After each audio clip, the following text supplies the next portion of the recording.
Today I'm going to talk about two projects. One project, two sides, split plot. There's a conventional cotton on one side which looks really great, and one we're calling the cover crop side or the regenerative side on the other, which does not look quite so great.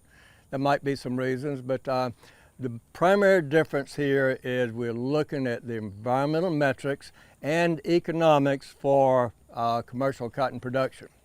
Soil health is the buzzword these days.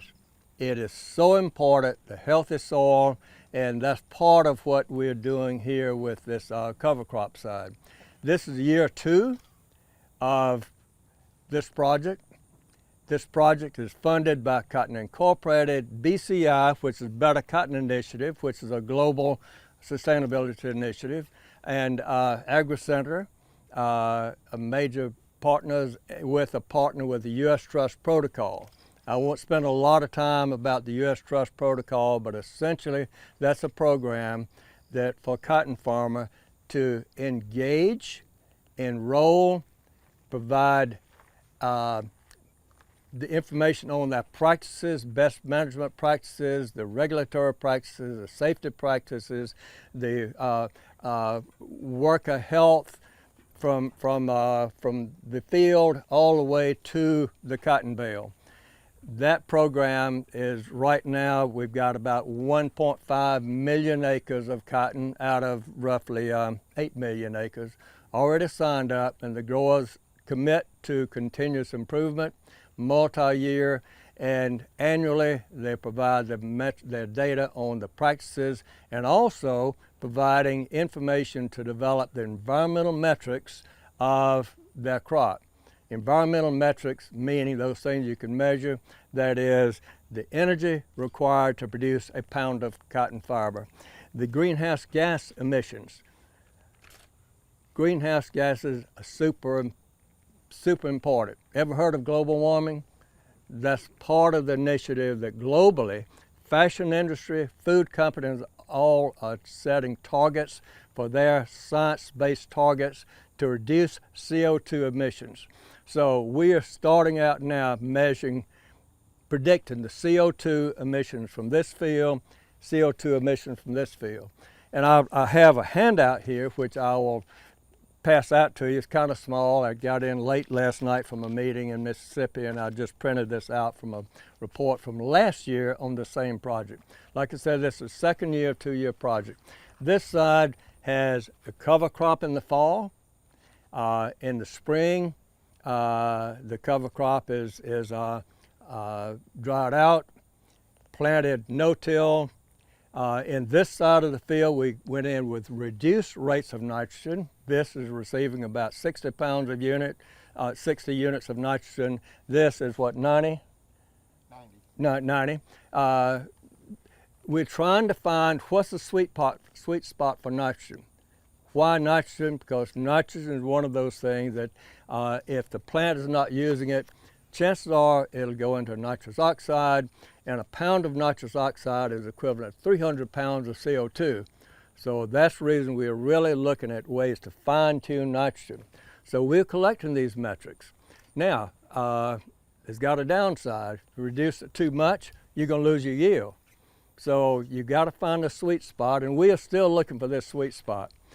Have we found it? Not so sure. But we're at over 3 or 4 years, we should know this. We also measure the soil health. Continuum Ag is here measuring. Carolyn there, she's waving, they're measuring the soil health properties of these fields. This is not to say that conventional cotton is bad. It's saying we're trying to find a way to do better. There's a saying that, you know, sustainability is not doing less harm, sustainability is doing good. So that's where we are. I will pass these out. I know we're tight on time. Last year, this side of the field got a few pounds more than that side. This year, chances are it's going to be reversed. We promote cotton around the world, and we like to say we use precision agricultural techniques. We use precision agricultural techniques here. It just so happened we didn't have the planter set up exactly right. We didn't know it until we got finished planting it, which has an effect. It's not a negative on the program, it's just that those are facts that we measure.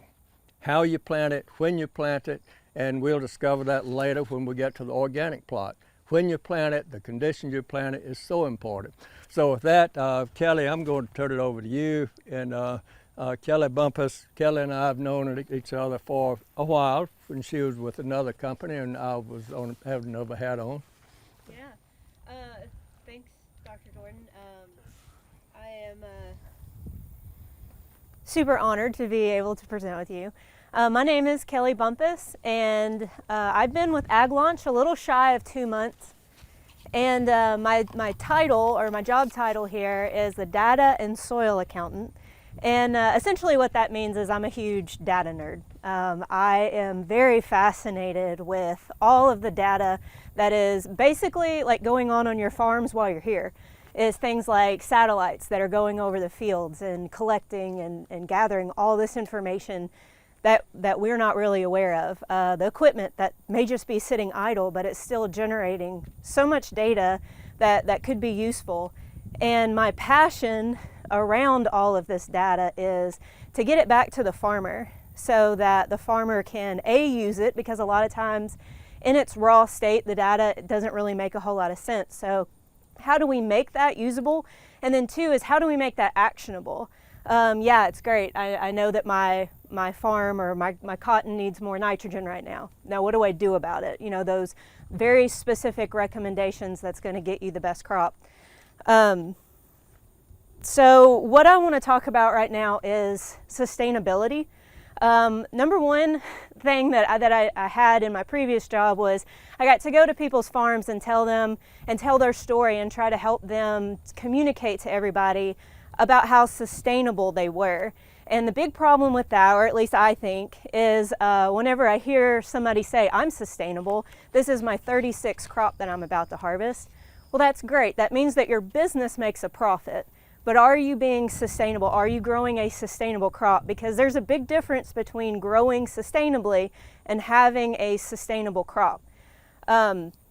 One of the big things about how do we measure that? How do we measure how somebody is sustainably growing? Well, again, the difference between a sustainable crop and growing sustainably is you might have been able to grow your operation by accumulating more acres.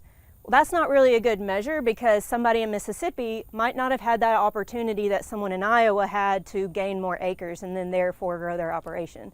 Same thing with market prices. So just because you made more, because you executed at a higher price, that's really not a good measurement. Another thing is lessening our dependence on these things that we can't control, like oil prices. So waiting for the oil to drop out, like last year, to where your fertilizer and input prices are low, then I can make a profit. That's why we need to transition away from growing sustainably to having a sustainable crop, is because you're lessening your dependence on things that you can't control and strengthening those things that you can control. And also defining those two things makes it less of a buzzword and more of an actionable, measurable thing that we can start marketing. So like the Cotton Trust Protocol, we have experts in their field telling you how to grow a sustainable crop. What differentiates that in the marketplace? You are able to prove that your crop was healthy, your plant was healthy, you have a good quality yield. It might not be the highest yield, but it's a better quality yield, and you're leaving your soil in a better state where it's prepared to grow the next crop that's coming on that field. So what that leads to is better market access, more market access, hopefully a premium, and that's what one of the things that we're trying to do at Ag Launch is to make those things measurable so that we can market them at a premium and tell your story about how you are doing the right thing, the good thing, and not just growing a crop sustainably. That's great. And could I add to that, market access is so important. There are markets right now, Germany, for example. if you market a fashion garment, textiles in Germany, you've got to be with a sustainable program. U.S. Cotton is not on that list. Our job one is get on their list. How do we get on it? We have a program. We can demonstrate the metrics on not only environmental metrics, but the human rights metrics. That's so important. Market access. Are we promising farmers they'll get a premium? No. But we are promising that we can get into markets that otherwise we'd be blocked to. Great point. Well, and that leads me to definitely how do we measure sustainable crops? What do we call sustainable crops? You mentioned greenhouse gases. You know, that's a huge part of this, but there's so much more to growing a sustainable crop than just reducing our greenhouse gases. It's looking at the soil health, the soil erosion, decreasing soil erosion. And whenever you start looking and judging that sustainable crop, a lot of people just stop at looking at yield. And that you're missing a bigger piece of the whole sustainable crop attribute of a crop that you're marketing. And it's kind of like if you're judging just your crop based on one tiny piece of the puzzle, you're missing out on a bigger story. Field to market it does a really good job because there's 6 different things that they're measuring. Field to market is a sustainable calculator, sustainability tool that you can start measuring. By using it, you can start measuring the increase or decrease of your greenhouse gas and your healthy soil metrics. And what they do is they tie each change that you make across the board. So yes, you go from conventional till to no-till, and that helps your soil, but it also goes and shows you how that impacts your greenhouse gas and your energy use. And water quality and biodiversity and all that. Absolutely. Yeah. There's so much more of a story to tell, and Field to Market does a great job of that. So that's what I wanted to mention as well. And to that point, the metrics I'm talking about with the U.S. Trust Protocol, we're using the Field to Market metrics. We have a partner called the SEAM in the U.S. is a qualified data management partner who has the platform for the Cotton Trust Protocol, but they also are a data management partner for Field to Market. So when a farmer enters his or her data into this the protocol, it goes through the Field to Market algorithms and gives the results. This field right here, last year the energy of production, that was roughly 5,500 BTUs per pound of fiber. This side was right at 4,800. This year it might be different. The greenhouse gases for that field was about 1.7, which is a really great number. 1.7 CO2 equivalents per pound of fiber. You are beginning to accept the fact that this chart I have has an environmental load on it of so many CO2s, carbon dioxide equivalents. We can give you the water quality index. This field right here has a better index than the other field because this one has something on the surface all year round, so when it rains, it's protected.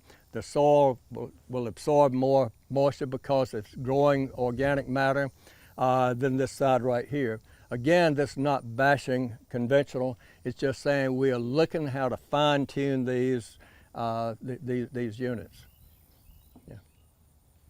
Andy, what's the CO2 output on this side? This side is about 1.6.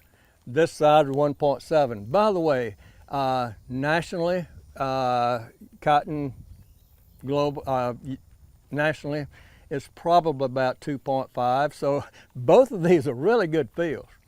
The soil loss, really good soil loss. How can you say loss is good? Well, typically in this part of the country, a soil loss of 5 tons per acre can be considered, some people call it tolerable value, T value, or regenerative value. Anything less than soil, you're building soil. Anything greater than T value, roughly 5 tons per acre, you're losing soil. Nationally, cotton is about 10 tons an acre. Nationally, that we're losing to wind and water erosion. These fields right here, less than 2. Really good aspect of both of those. The fact that this is level has a lot to do with it. It's leveled. It's well taken care of. Bruce and his team, they manage this really nicely, and that comes into effect. So as a cotton producer, I love the fact we're talking about sustainability. I love the fact we're sitting here in the Delta. I want to frame it a little bit from my confusion. I know you can help me today, all right? So I've heard regenerative ag, sustainability, soil loss, compaction. There's a dozen different issues. We talked about profitability. How do you define sustainability from different perspectives? It's a little confusing for me as a producer. You know, when I put my producer hat on, how do I tell my story? And I'll just give you a couple of examples. So for instance, you know, the cotton industry has some players that aren't that great. So for instance, Uzbekistan does a lot of child labor stuff. Yet on a national frame, you very rarely hear U.S. cotton contribute how sustainably our overall economy is, because we don't use child labor. It seems like we allow other people kind of around the industry to frame the terms for us, and we're kind of always playing a little bit catch up.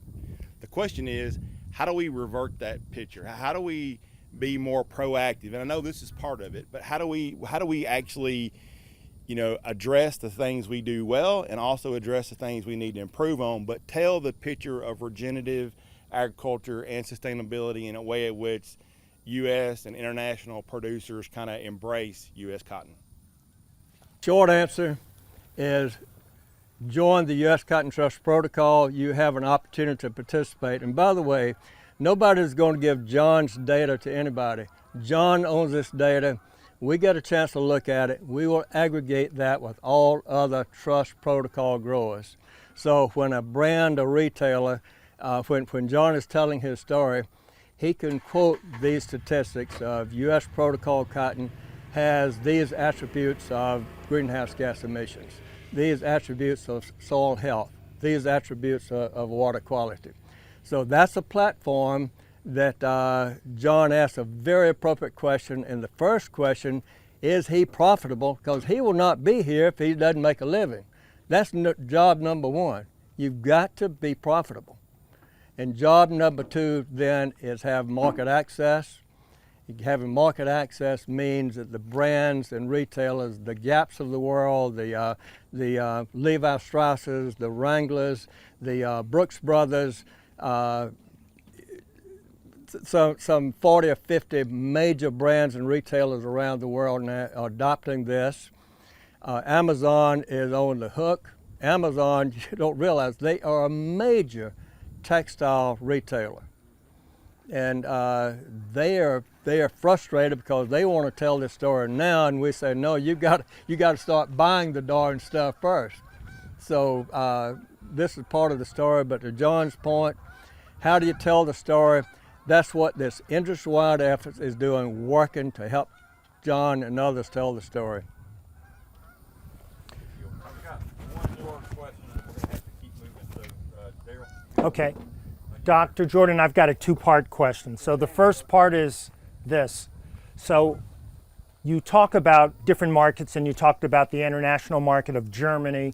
So are buyers of our cotton willing to pay a premium? Because I'm just guessing that this field might have more different types of input that could raise the cost of production. Granted, you talked about being more productive, both of you did, which, I mean, if yields are up, that might offset some of those costs, but still, do you find that you can get a premium for your product that's grown here versus the product here? And then I wanted to know, and you talked about some of the companies like Levi Strauss and everything, are you looking for partners that also share your beliefs in sustainability, like just not selling to anybody, like I won't use Walmart bad, but just someone who wants to buy it cheap, but someone who also down the stream also has practices like yours and is willing to pay a premium for what you're doing, so that at the end of the day, it's like we're all driving electric cars versus,